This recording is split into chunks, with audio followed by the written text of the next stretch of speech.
Hey there, welcome back to our, I almost said remnant, welcome back to our Elden Ring lore playthrough. We're in the Caelids, we're south of the Aeonian swamp. It is now nighttime, and if we look over there, there's a big something moving. This thing is no joke. I need to actually swap something before we try and go and deal with it. Look at those wings, they're really cool looking. But it's a Deathrite. It's a Death Bird. We fought a Death Bird before. And look, in the wings, there's like figures holding spears. He has I mean, we've seen him with that thing before. It's like a shepherd's crook looking thing. But he's all glowy. And what would that glow have to be? That coloration and stuff? It has to be ghost flame, right? Or at least something akin to it. Because they're Death Birds. This one's a little more enhanced, it seems like. But we're going to have to deal with him. So we want to swap this to the Holy One, Sacred Blade. And we're probably just going to put Sacred on there as well, because that's what they're weak to. I actually don't think the Holy Water Pots did very much to him when I tried it before. But maybe this one will be an exception. I don't know. I think it says specifically those who live in death. So maybe not this one. Who knows? Oh, Deathrite Bird. Now, that is something new. We have not seen a Death Bird do that before. And it should be, noted that this is different because they are called Death Birds before. This dude is a Deathrite Bird. He's doing some flame things, right? Like the ghost flames. Oh, look at that. Bunches of maybe spirits, projectiles. These flames are actually inflicting the frostbite on us. So it's a cold fire. Ooh. No thank you. Alright. Here comes a big projectile thing. Let's hit him with a holy pot. Nope. Not for us, I guess. We are doing pretty reasonable damage to him. Now, he hasn't done any Deathblight stuff, right? Oh. Okay. Oh, that's kind of scary. That's cool. Oh, look at those spears. You know what they look like? They're kind of like the branching tree things, like we see sometimes that guide us to like dungeons and stuff. It has a little spirit dude who like walks along. That's what it kind of looks like to me. Don't shoot projectiles at me. It's not my fault you decided to just hang super far away. That's your fault, jerk. Oh, that's unfortunate. I would like to heal. Oh, that looks scary. Oh, look at it. Owie. Oh, that was unfortunate. We can do better. He was very movie. I was having some hard times hitting it, but again, kind of the same problem I had with Exeeks. I was really just trying to hit the head, and sometimes you just gotta take the hits where you can get them, and not just focus on one spot. It's daytime though. I wonder why he's here. Like some of the other ones, you typically find them by the, like, it seems like anyways, and it could just be a coincidence, but a lot of them I seem to find near the, like, different ruins, like from the Sky Temple or whatever it is. That did do a good chunk of damage, actually. Hit him with a Holy Blade. Oh, a good chunk. Yeah, I had a feeling. Oh, this is good damage. Nope, but I do need to heal. Hit him again. I'm just spamming. Just spam it. Much easier that time. Just hit the guy. Just hit him. Keep it simple. R1 and you'll win. 15,000. Death's Poker. Okay. Like a fireplace poker, right? Kind of makes sense, actually, when you think about what a poker is. It's got that point to it, and then it also has like a hook for grabbing and pulling things. Death's Poker. Barbed rod carried by death birds. The birds are graveyard fire keepers. It is said that they rake out the ashen remains of the dead from their kilns.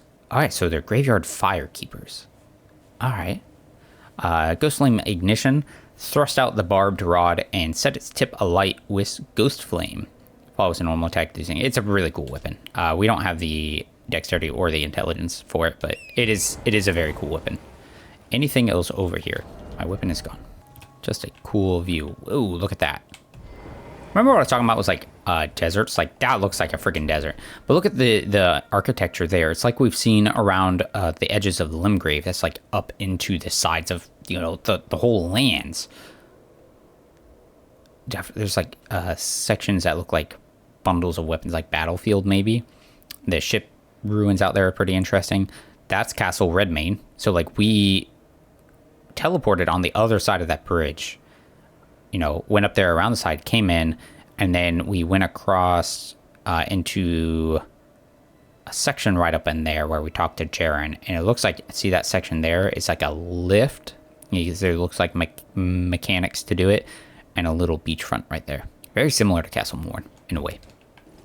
Also, we have another friend here out at night. It's a Knight's Cavalry. We'll take care of him. Not really anything interesting to note about this fight. The thing he gives us might have something interesting to it.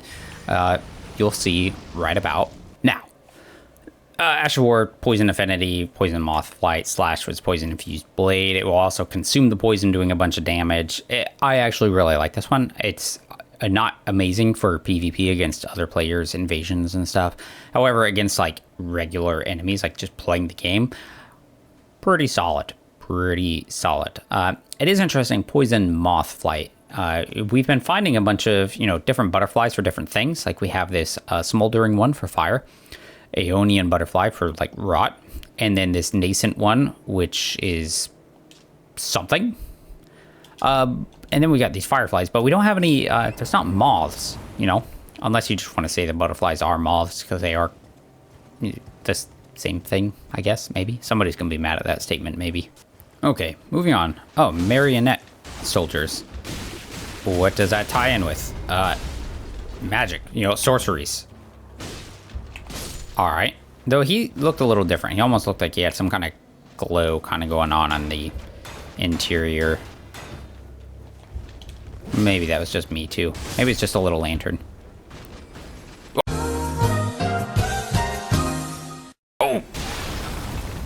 Oh! Blue fire. Alright. That dude throwing pots at us. It has blue fire though, which is interesting. Magic infused. The jars are infused with magic. That's like how they move. So I guess it would make sense that the fire would be blue. That's also just like we saw in the Fringe Folk Hero Grave when we dropped the pots hanging from the ceiling onto that chariot thing, contraption trap. Sellia Gateway. Oh, so this is a gateway to Sellia, Town of Sorceries. So not Fort Faroth. Stop by the shack. Oh, there's a phantom figure too. Can't see it. There he is. Over there. Oh yeah, I see it now. Oh, a dog. Lovely. Look how he's sitting so attentively. What a good boy. Oh, but he noticed us, so hi. He's got a spiked collar. Oh, he's breathing rot. Huh. It's interesting that he has a collar. All spiked. He was sitting attentively. Spitting out scarlet rot. None of the other ones did that, so he's a bit unique. I think he was a guard dog for this dude. Gowry's shack. So just some dude. He's literally just sitting there. Some old looking dude just sitting in a shack and ragged robes, palms. Huh. Nothing else here. Just chilling. But that armor set that he's wearing is the Sage Hood, burgundy pointed hood. Attire of wise sages who were deemed heretical. Evidence that the wearer was driven from town. So was he driven from Sellia? And for what heretical belief, I wonder? I mean, he's got a dog serving him, I guess. I don't know. Oh, a pleasure to see you. A pleasure indeed. I am Gowry, a great sage. In my day, anyway. I hoped to ask a favor when one of your ilk came along. Why say ilk? A strapping young tarnished, able to cross the scarlet swamp of Aeonia. Don't fret, I'll provide fine recompense. Should you accept, I will teach you the secret of Sellia, the town you see there. Oh, okay. What's his request? Then you are willing to lend a hand, are you? I need your help to heal a certain young is Millicent. You will find her beyond Sellia, All right. resting at the church atop the cliff, stricken by the rotting sickness. So beyond Sellia. So there's some secret to Sellia. He'll tell us the secret of it if we can help with some girl, Millicent, who's like beyond it. So I guess up here, maybe? And she's struck by scarlet rot. The rotting sickness that afflicts Millicent has no cure. All right. When the Erd Tree flourished, even the demigods could not stave off its effects, despite their nigh godhood. Huh. Millicent's suffering can be ameliorated. For this, you are to find a certain needle. Seek the deep, scarlet swamp of Aeonia outside Sellia's bounds. The needle, made from unalloyed gold, is lost somewhere there. Huh.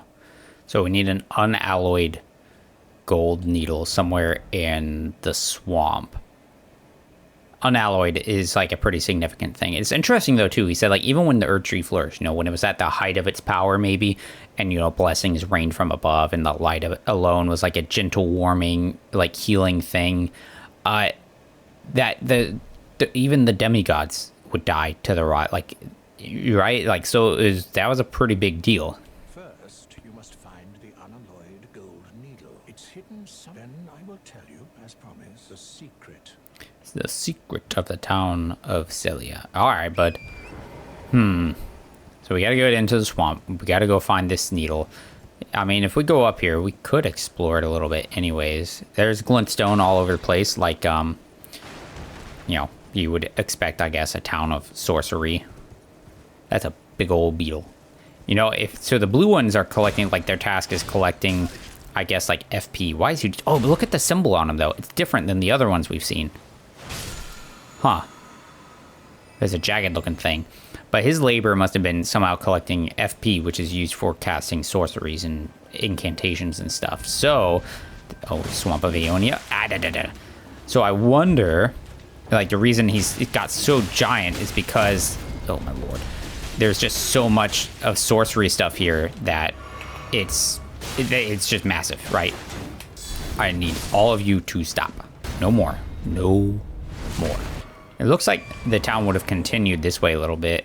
I guess up to the shores of the swamp, and it has fallen to ruin since then. The question is, was it a swamp before, or was it something else, right? Was it like a lake or something? And then when the scarlet rot bloomed, then it became a swamp?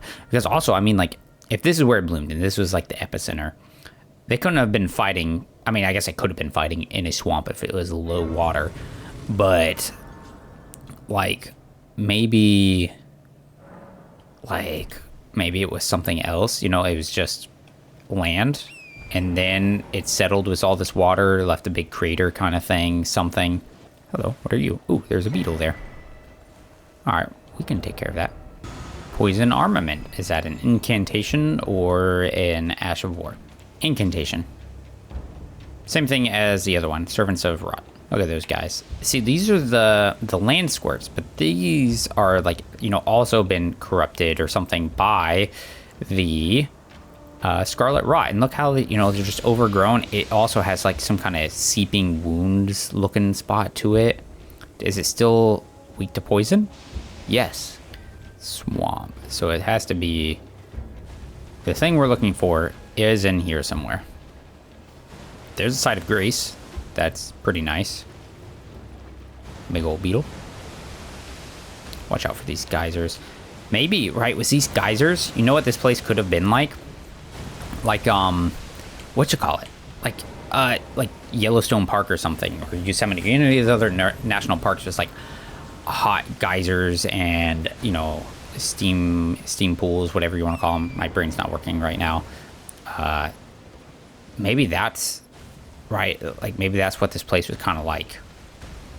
And so it wasn't like an actual swamp, but then when, the whole scarlet rot thing happened, then it turned into a swamp. Also, we were totally able to summon something, or summon our guy there, so there was something going on. We'll keep kind of looking around, though. I mean, that does look pretty important, right? It's all a big tangled knot. There's a Cleanrot Knight. I did not dismount, which means that we are being invaded. We also have a Cleanrot Knight.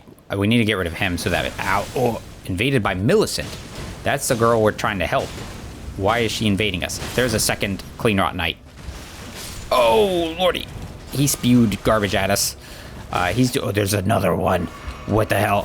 Whoa, whoa, whoa, whoa, whoa, whoa, whoa, whoa, whoa, whoa, whoa, whoa. She does look like just a girl. Okay, interesting. We're gonna... Oh my god. Stop it. Stop it. Oh! What is this move? She's using a Shamshir. She's been buffed. They buffed her. They're shooting magic holy projectiles. Get up, please. No, no, don't let me die to the Scarlet Rot. We can still win this. No, no, bad. Bad Millicent. I'm trying to help you. Why are you invading me? What is the deal there? Why are they doing crazy spear the church stuff? Ugh. Ooh. Owie. Spin. Spin to win. Okay, we got her down. Wow, he blocked all of that. Sacramental buds. Lots of golden runes out the wazoo. Okay. Significance between her giving us a whole bunch of runes? Not sure. But there is a sacramental bud. That's different. All right. All right, we can do this now. Now we've got this under control. Yeah, look how they've got, like, sprout things coming off of there. They're doing some kind of holy spell. It reminds me of the Golden Vow or something along those lines, right? Because you do a similar kind of, like, motion, and then it buffs you.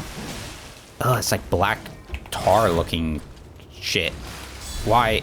You know what else does that? Putrid corpses. And they've got these things, like, growing out of them. Are they maybe, like, essentially dead? And they're being, like... You know, they got fungal growths, right? Because they're coming out of the Scarlet Rot. Is there, like... Are they being, like, animated? Like, I don't know. They are very cool. I really like their armor set and stuff. It's very cool. But they got, like, a golden vow thing. Now, we didn't get a super good look at it, though. But, you know, there's an emblem that pops up when you do it. It does not look like the Erd Tree. Like, it's different in some way. So, what is it a symbol of, then? All right, we're going to call on our bird for this part. Street of Sages. Oh, so there would have been... Okay, so there would have been some more town here. So maybe this would have all been sort of part of Sellia. Like, I guess it would have been part of some, like, one nation-y kind of group, right? And then... Was it conquered? Because, like, so far I don't necessarily... hear anything, or, you know, signs of, like, oh, this was, like, taken over by the Golden Order. The only sign of that would maybe be Radon being here, but, like, maybe he came there for a different reason, again, right? Because it has stuff to do with, like, the falling stars. There's a meteorite staff. Okay.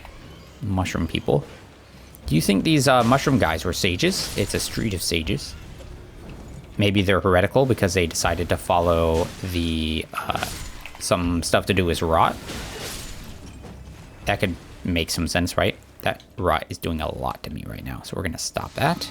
Meteorite staff is a staff embedded with dark purple glintstone said to be a fragment of a meteorite. Boasts high sorcery scaling and boosts gravity sorceries as well. However, it cannot be strengthened in any way.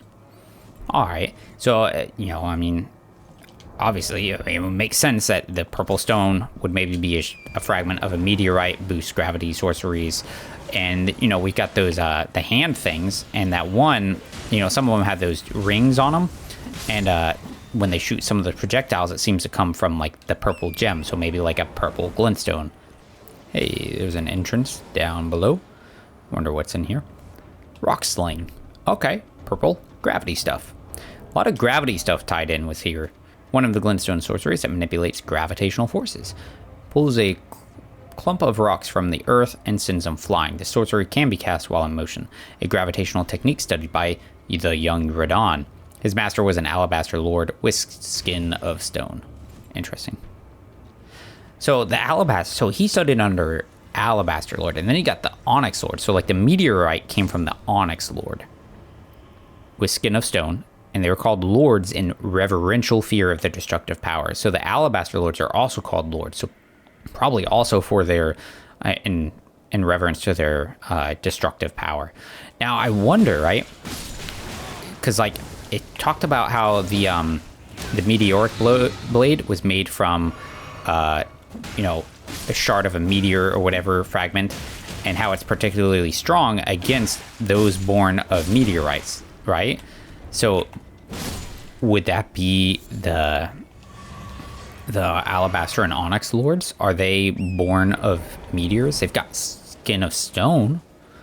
Are they like living meteors? Which would make sense that they can do you know, gravitational magic if that's like their thing, and they have such destructive powers because meteorites have destructive power.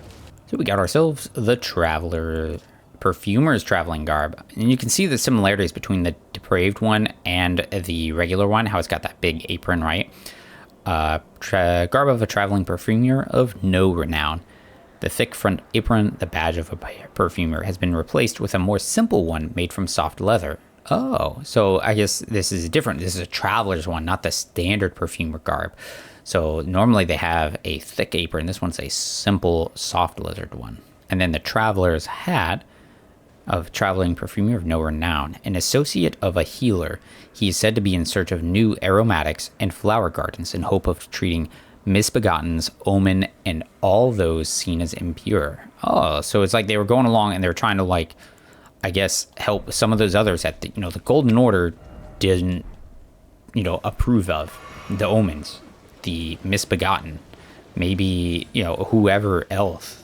Maybe, you know, the, what do you call them? Like Albinarchs and stuff. Even though the Albinarchs don't seem sick, they're just, you know, an artificial life. But they do have some problems with their legs, so maybe, I don't know, maybe there is some tie-in together. There's some more of our Cleanrot Knights. Maybe we'll get some items from them. They've got an interesting scythe. It's kind of got like that crescent, it reminds me of like a moon almost, right? Like a crescent moon. I'm gonna die, no. I wasn't paying attention to my health. Oops. Look at those projectiles, he's doing like these discs. Oh, that was a different spew. So like, the ones earlier, they did like a black tar looking one. He was actually spitting out like scarlet rot. So why is there a difference, I wonder? So we managed to get the Cleanrot Greaves. Greaves of the Cleanrot Knights, celebrated for their undefeated campaign in the Shattering. So in the Shattering, I guess they were just like absolutely undefeated. And the Cleanrot Knights vowed to fight alongside Millennia, despite the inevitable, if gradual, putrefaction of their flesh. Their acceptance of their fate made these battles the fiercest of all. So, I mean, when the Shattering would have happened, right? There are a variety of forces on the field. You know, we had, you know, the Aeonia forces was the Academy. And I think at that point, when the Shattering happened, the Renala may have already been more or less like overthrown, right? And then we had the Erdtree forces here, like the capital forces and stuff. There was also Praetor Rykard, who we know kind of resides in Mount Gelmir, which is nearby and was part of the like most fierce and like horrific battles. Then we got Radon. We've also got Millennia. Millennia has ties with Mikola. So Millennia, we know, marched her forces along here, because there's a thing that says that's where she marched along, and she also came along here. So when the Shattering kind of happened, Godric was in the capital, but he fled and he, you know, sneaked his way out and he took over Stormvale Castle, and he was probably able to do so because after like Godfrey and them came through and took over, you know, this whole region as well, it had really strong ties with Golden lineage, and that's what he was a part of. So he was able to basically control it via heritage. And so then Radon is over here, and he's over here because we know there's Sellia Understair. Because you got this town of Sellia, there's a lot of gravitational magic stuff going on, and we know he learned gravity magic and also stuff to do with stars. So then Millennia comes marching along here, probably like undefeated, marching through here, gets through here, undefeated again, wiping out Godric, then gets here where she battles Radahn's forces. And at that point, they weren't about the Scarlet Rot, right? Because, it wasn't a thing yet. We know Millennia was like born into Rot from another item, and so maybe like Aze did battle, and then the Scarlet Rot bloomed, and his place started like undergoing such horrible like transformations. That's when the Redmanes really started developing. Sacred Rings of Light really started to develop these techniques to deal with it. Because there wasn't a need to before. They would have just done maybe things like gravitational magic, like we saw that Archer doing. Because what does Radahn do? He seems to have gravity magic and is a general. Sorry, these dragonflies are really disrupting me. But we got to check out the Rings of Light too. But where did Millennia and them march from? Were they at the capital as well? Is there a different spot they're coming from? Does that dragonfly have a third eye on its forehead? It kind of looked like it, didn't it? All right, you guys are kind of just annoying me now. So they marched from somewhere. Oh, actually, they came from, where they maybe came from, if she's tied in heavily with Miquella, is the Halig tree. Because we know the Halig tree has some kind of tie-ins with Miquella. And so there is a tree somewhere else, some other spot, that they would have come marching out of. And it's just a question of where. It has to be somewhere north of Aeonia, somewhere around the Altus Plateau, right? Sacred Ring of Light. It grants armament, the Sacred Affinity, and then the Sacred Ring of Light skill, used by the commanders of the Cleanrot Knights. Gather a Sacred Ring of Light in the armament, and then fire it upwards. Can be fired in rapid succession. It's usable on polearms.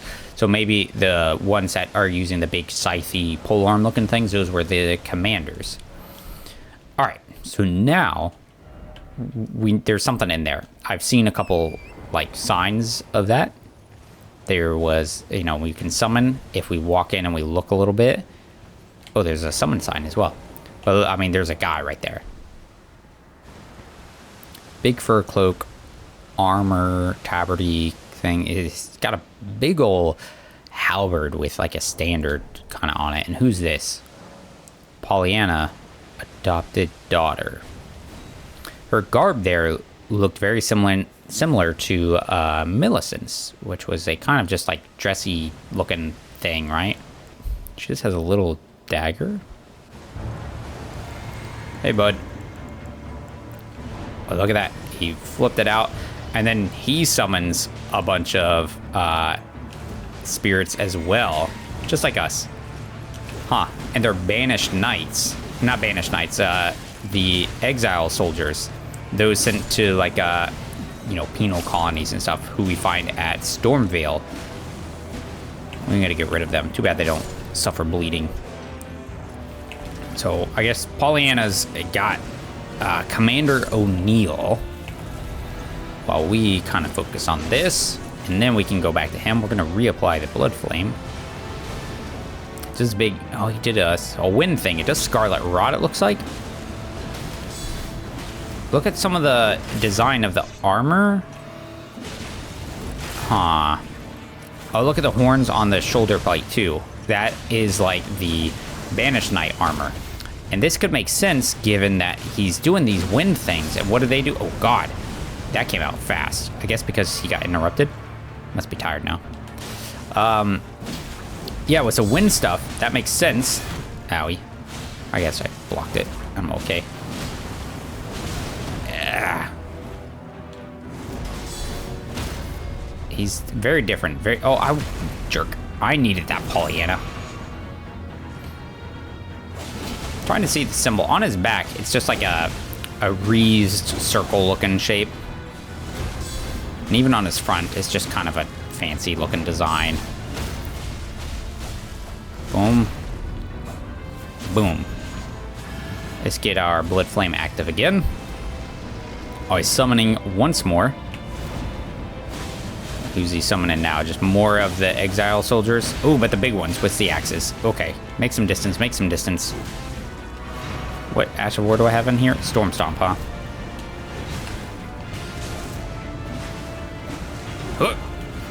No, thank you. Maybe I can block and get rid of him. Oh my god. I wasn't ready for his attack to hit me as well.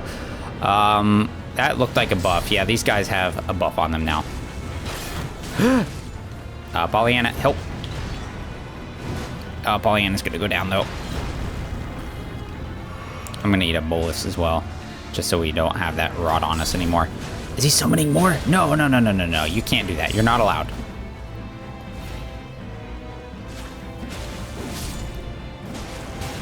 Oh, he's got massive poise now. And damage reduction? Is the fight just going on too long? Is that what's wrong here? I made a mistake. Why did I do that? I'm being dumb. No. No, no, no, no. R2. Oh, counter hits. Bad, bad, bad, bad, bad. All right, no more healing. Play it smart. The buffs are off of this dude. I want him gone. He's gone. Oh. All right. I was out of stamina completely, dude. Stagger, please. Oh, I don't have any more healing. This is gonna be... Oh, I'm dead. All right, so let's be smart. Let's not do the same thing I'm doing with Exeeks. Let's just focus on this jerk and take care of him. It's interesting he's doing all the Scarlet Rot stuff. And he's not like rotted himself. And he's hanging out in the center there. Why is he here? He's got all the soldiers for like Godric. Did Godric send forces here? Or are they just other, like, I mean, I guess they're just like exiled and banished, right? So maybe it was just another detachment of those types of soldiers. You know what I haven't been using? My rune arcs. Let's do that, because why not be stronger, right? My poor bird is getting absolutely pummeled here, and I don't like it. You know what? Maybe he doesn't actually channel Scarlet Rot. Maybe it's because he's doing all these wind things, and what's in the environment? Spores from Scarlet Rot. And so it's just like a side effect of him being in this area. And so it just kicks it up, and that's why. Because otherwise it just doesn't, to me, doesn't make a lot of sense. Oh, that was really easy to deal with, actually. Going much better this time. Who is Pollyanna? Adopted daughter. Adopted daughter of who? Why is she helping us here? Does it have to do with... I mean, it would have to do with maybe Millicent, right? Because she has the same type of garb. Why else are we here? What storyline are we pushing? Something to do with this Millicent and Gowry. All right, we've nearly got him. Okay, there's a lot of stuff happening now. All right, I'm just doing... So I switched over to this weapon because there's a lot of enemies coming in here. The Stormcaller has a ton of hyper armor, and I didn't want to get staggered out of it. Create enemy filled. Commander Standard, Unalloyed Gold Needle. There it is. Let's rest, get rid of the rot, and read those items. A beaten red battle standard is furled around this time-worn halberd. Even after his lord was fled, Commander O'Neill continued to brandish this flag in the devastation of the rot-eaten field of battle, the sole veteran who remembers this battle with pride. So, his lord would have had to... You think he probably served Radon then? Because what battle happened here between Millennia and Radon? He's not a Cleanrot guy. So to me, it sounds like he probably would have followed them, like Radon. And the red kind of fits with his whole thing too. Are there any other like iconography to go with it? Let me see. Oops, wrong thing.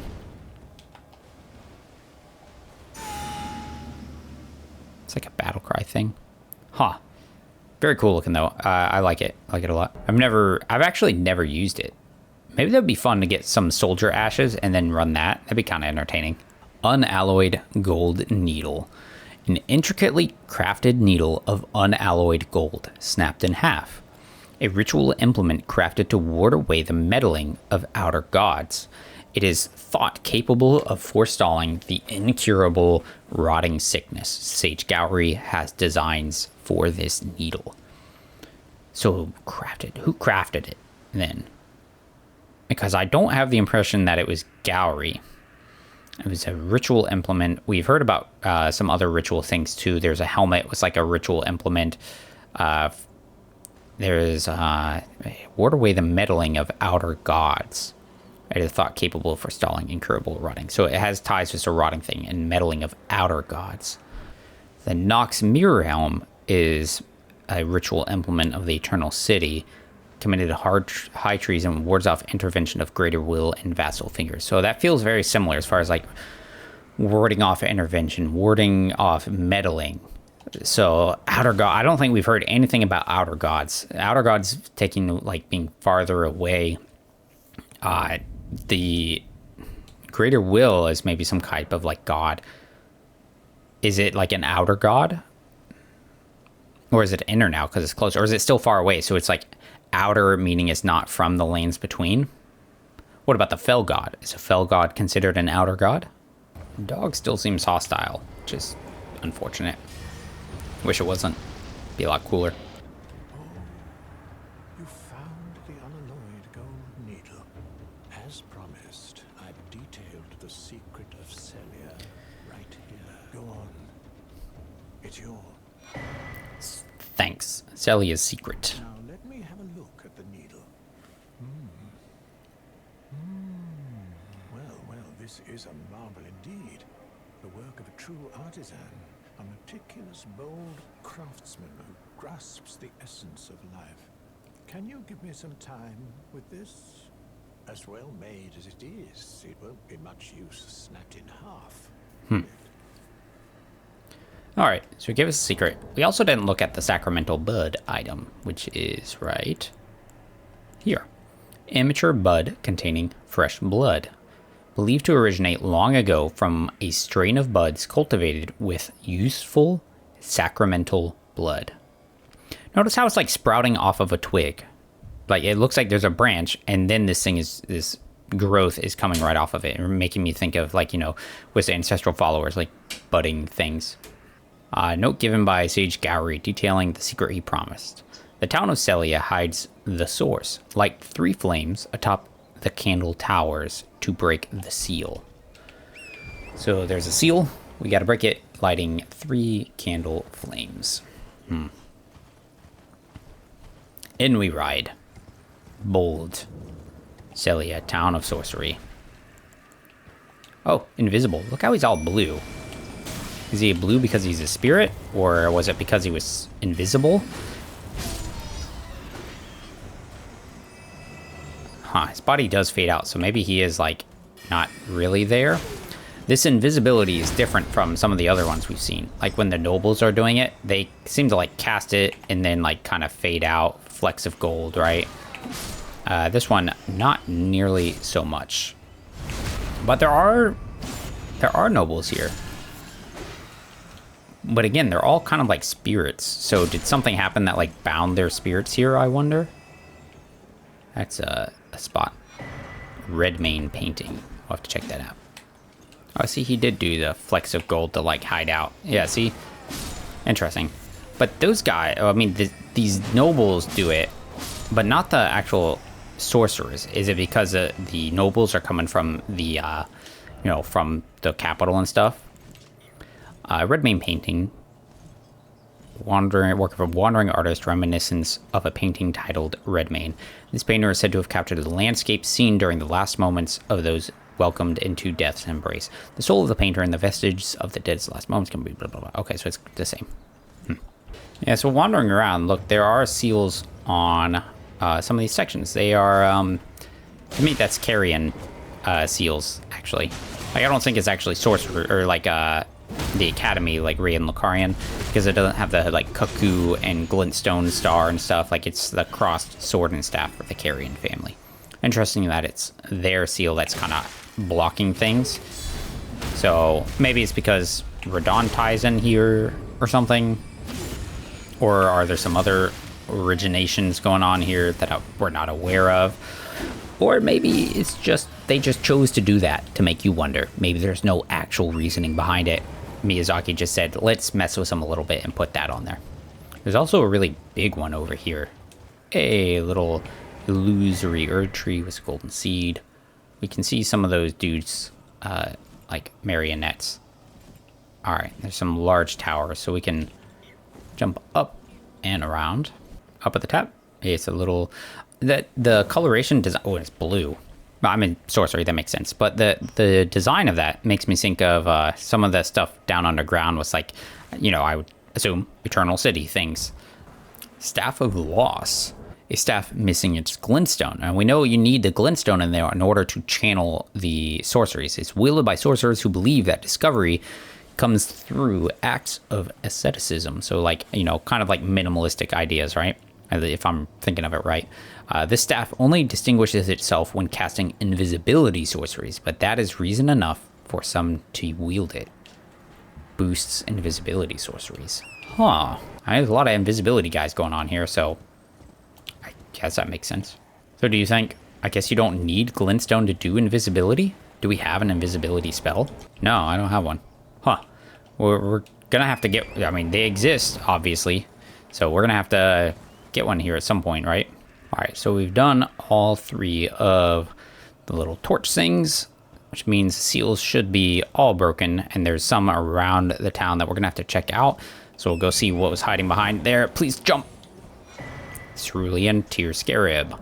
That one should be one that like boosts our, what's it called? Blue Scarab one. Yeah, see, you can see the different symbol on there. So that one's got the kind of like, yeah, bird looking. Same thing. Same thing. So why is the Cerulean one different? Mikola's Lily. Ah, hold on here, right?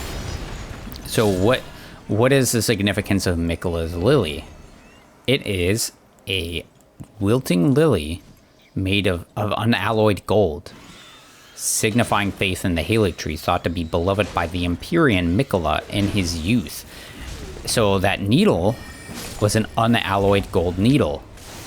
So, you know, there's a tie-in between that and Mikola now. So did Mikola make this unalloyed gold needle?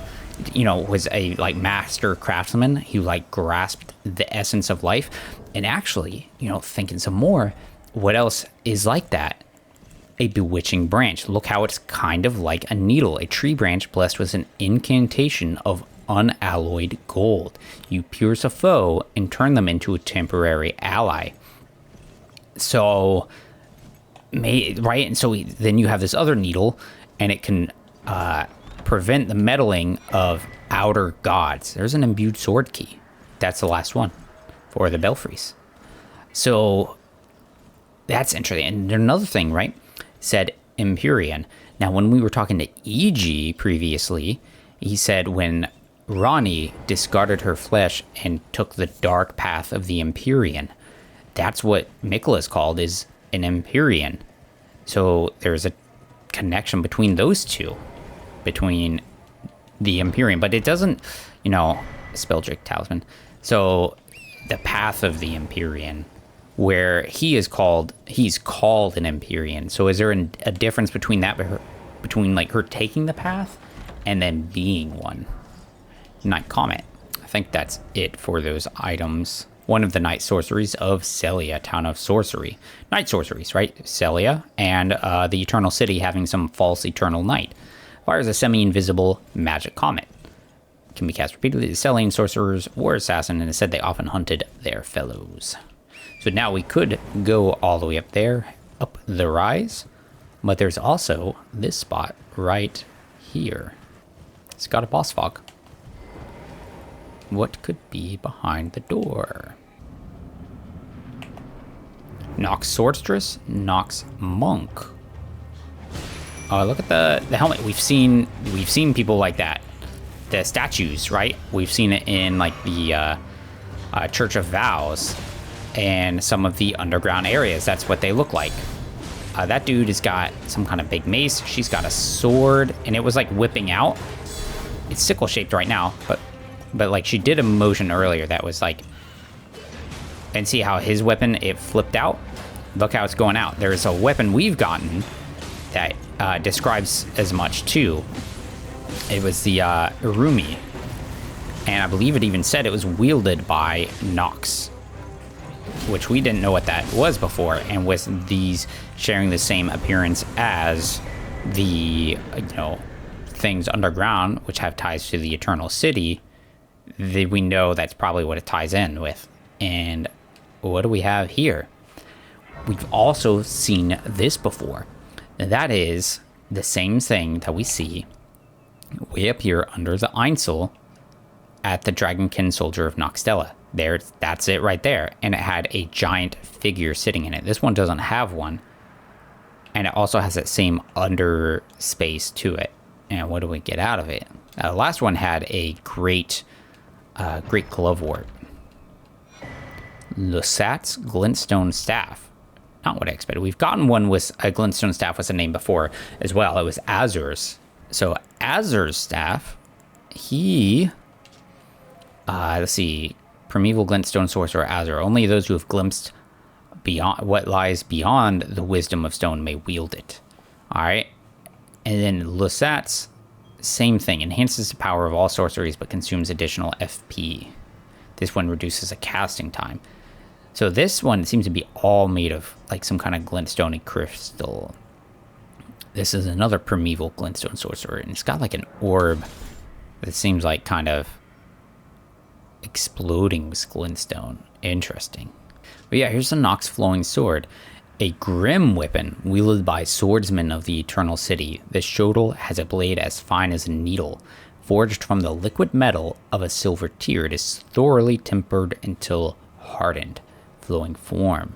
So if we find the Urumi again, let's read that again. Made of extremely thin, flexible blades of metal, it's wielded like a whip by night folk warriors. Okay, so night folk, not Nox.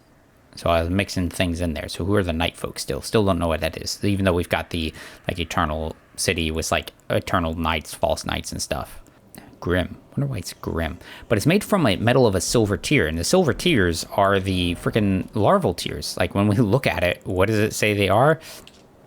Core of a creature of mimicry known as a silver tear. So it's made, like their weapon is made from a creature, as much a substance as it is a living organism. Yeah. What is this thing called? Chair Crypt of Sellia. So a chair crypt. So is a chair like where you would put, like, so that one was there, like that's where you would put them after death? Like that's their crypt, is a giant chair? We will do one last thing, and that is to use the imbued sword key. We have one more thing to use here, so we're gonna hit it now before we call this one. We did that one, and here is the last. Crumbling Lands. Alrighty. Crumbling Farum Azula. That's a tornado.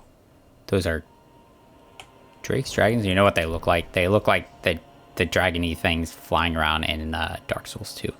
Yeah, those are dragons. They're like the dragons that we've been fighting, right? Not like an ancient one per se. Where are we?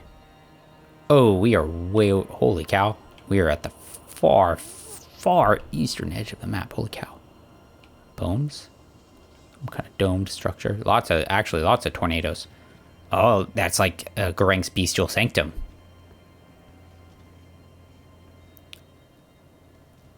What is that?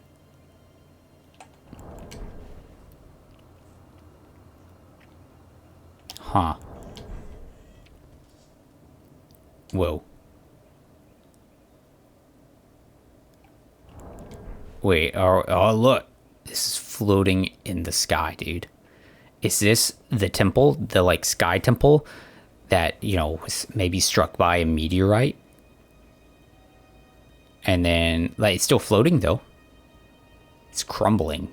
I mean, this would explain why you would find ruins across the thing, but like, it's also nowhere near, like, we're looking that direction. We are nowhere near, like, most of where we find ruins over here and here. The Bestial Sanctum is right here, which is a little bit closer, I guess. We find that ruined greatsword down there, which, I mean, the sword could be taken to other places. Okay, so what's here? Alright, some drop downs. Look at the Erd tree. There it is. Oh, is that that has to be the capital, right? Oh, yeah. Ah, look at that. There is a guy we fought like that before in a cave very early in the game. A beastman of Farum Azula, actually. And where are we? We're like the crumbling Farum Azula. So the beasts came from this like floating temple city. Maybe that's how that one ended in that cave, right? If he like essentially fallen off, gotten trapped or something to that nature, that's why he would just be about and around. But there are other beasts. There's Gowry. Oh, look at that. Look at that cool kind of armor. He's got a head plate. I mean, he looks gnarly though. Like, look at his face. It's like kind of bloodied, mangled looking. That one's not really wielding or have any armor. He also doesn't really seem to have like a big weapon. Where this one, he's got like a massive thing. There's big roars, which we've gotten bestial roar skills from Gowry for bringing him the death root. So what is the tie-in with Sanctuary Stone? Oh, exciting. Oh, he's throwing things at us. All right. So what's the tie-in with the beasts, dragons, and death? Don't jump off, bud.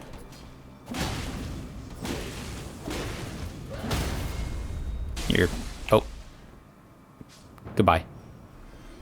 Yeah, so what's a tie-in between them? Now, what's interesting, though, too, all right? So think of this. Like, when we defeated that beastman way back when, we got a talisman from him, a Flame Drake talisman, which was, a dragon one to protect us against fire thing, right? Because talk about dragons, and they seem to have tie-ins with dragons, so it makes sense that you get that item from them. Okay, what are you? A Pearl Drake talisman. Look at that. All right, yeah, so ancient dragons who ruled in the prehistoric, or talisman depicting a pearlescent ancient dragon.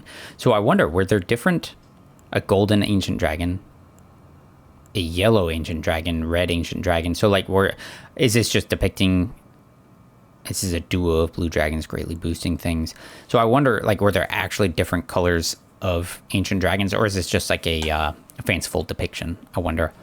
But yeah, the ancient dragons who ruled in prehistoric era before the Erd Tree would protect their lord as a wall of living rock. So why? So the beasts, I know we talk about, like, there's some things that talk about their first signs of, like, evolution, advancement, and intelligence. Like, what's the hand, like, 5 fingers, like, picking up tools or throwing rocks. So, like, would have also have been in a prehistoric era before the Erd Tree as well, which is why they tie in with the dragons. And right there is Gowry's Bestial Sanctum. We can actually see a bunch of the divine towers as well. 1, 2, 3, and more. There's 4 over there, I think. There's a lot out there. It's super cool. Getting here for the first time was just like, what the heck, dude? Like, what is this? And I mean, you're gonna get there. Like, I mean, this is not just some, like, scenery wall. Like, you can see the map of where you would travel and go do things. It's so cool. It's such a cool find in the game, especially when you're first early on, just giving you these, like, teasing glimpses of, like, what's later in the game. It does it a few times. It does it here if you choose to do that. Way down here, if you take the Tower of Return, takes you way up into the capital, giving you a tease, a glimpse of, like, what could go on. There's actually, a teleporter thing that pulls you. It's not nearly as extreme, but it pulls you way out here into Caelid. So it's like all these things that, like, hint and show you things, like, way later in the game. It's really cool. Really, really nicely done. But that's it. That's where we're going to call it here. We're going to keep pushing up. Still no talisman, but I think if we clear up whatever's up here past the Sellia, Golden Needle and stuff, that should finally do it for us. We're actually getting really close to the Bestial Sanctum. Actually, now thinking of this, right? If there's a tie in between the dragons and the beasts, what is the Fort Faroth is supposed to be found in the Dragon Burrow. So maybe it's somewhere around here, because we haven't, like, been outside of here. So is it actually close to the bestial sanctum? You know. Yeah, until the next one. Take care.